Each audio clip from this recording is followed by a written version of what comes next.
Welcome back to Decomposing. As usual, this is Daria, and today we're going to be talking about a pretty well-existing musical phenomena, labeled as second album syndrome, or sophomore slump.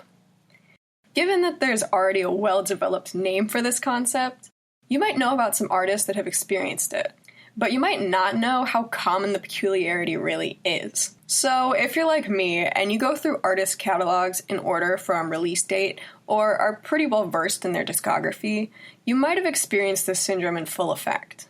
Second album syndrome is basically the crash and burn that occurs before, during, or after an artist's second album release.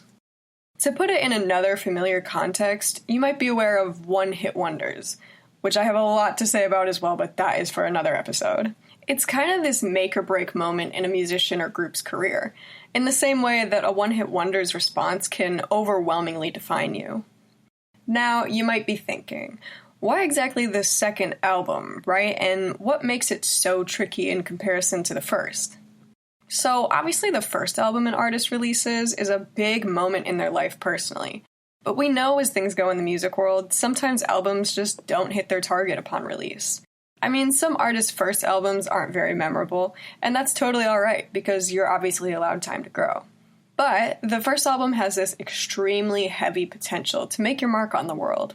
I mean, your debut album at the right place, right time, could shake up the music world entirely. We certainly know artists who have done this throughout history, and to have that pressure on your shoulders is immense in itself. So, second album syndrome comes in most often when the artist does just that. Totally flips the music world upside down. See if you can think of some debut albums that really shifted the way music was made during their release. Something that spawned an entire era or genre of music. Then think about their second albums. Now sure, a lot of them probably received some success. In fact, some might have even done better than their debut. But in a lot of cases, we see this second album as an area of weakness. Some patterns you might start to see in second albums is their experimentation, or the exact opposite, the fight to keep a similar sound as the first. These are both characteristics that often miss the mark, because critics and fans usually don't favor an artist repeating exactly what they did with the first album. You know, in a way, it kind of shows a lack of growth, or it doesn't help them prove that the group has what it takes to keep things fresh and be as inventive as they originally were.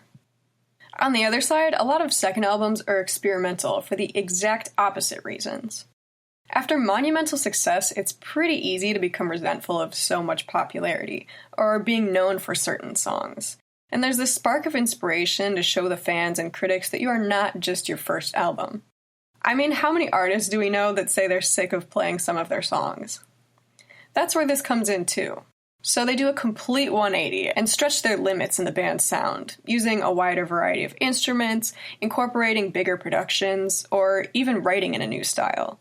Like the band is attempting to say something like, well, you think you know our sound? Listen to this, to really show you what their capabilities are. And as you can imagine, there are also going to be those that hear this experimental music and fall out of love with the group, because now they're something completely different than you thought they were. Of course, no matter which direction the band takes, they're going to be fans of the work, and no matter what, there's also going to be backlash. But second album syndrome is really labeled on the artist when the backlash is shockingly immense. Another thing about the second album is something more personal to the artists. Usually, as a developing band or musician, your number one goal is to have your own record. So, once the opportunity presents itself, it can be this huge output of energy and ideas for however long you've been doing all the dirty work, like writing original songs, developing your own style, playing the gig circuits. Now you got this opportunity, and it's really a culmination of however many years you've been trying to master the craft. And often in lyrics, all of your thoughts, ideas, and your entire life experience thus far. That is also why we get so many unbelievably monumental debut albums. So now, you've poured your entire heart out into this body of work. Well, if you're familiar with the way labels and companies work in the music world, you're pretty much either touring or making an album. So after the release of your debut, now you're busy touring it. But while riding that wave of success, labels are going to want you to already start creating the next big thing. After all, they usually sign you with the intention of you becoming progressively bigger and more popular, because, well, that's the basis of their own job. So now the pressure is really on. Think about it. You just let all of your 20-something years of life experience into a body of art, which was potentially extremely successful. And now you have a deadline, usually 6 months to a year, not only to recreate that amount of initial success, but do yourself one better and just continuously impress. This is basically the thought behind any type of album release, right? But the second album is the key momentous hurdle. This is why we see a lot of artists sink or swim. Think about the amount of pressure they're facing to maintain their audience, to contribute to their record label, and the pressure between yourself to be true to your vision, and to really believe you've got what it takes to keep going.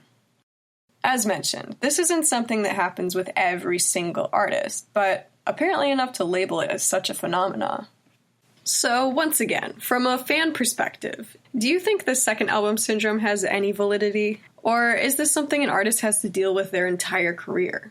Have you been able to think of any artists who have undergone second album syndrome? And do you think if you were in the artist headspace attempting to create the second album, you would struggle or feel any extra pressure? That's all today on Decomposing. I hope whether you knew about the phenomena or not, you've been able to understand and come up with your own thoughts on why it is such an infamous situation. To listen to previous episodes of the podcast and any other Arrow podcasts, visit SoutheastArrow.com/multimedia, and feel free to shoot me any emails about the program at delawson1s@cmo.edu.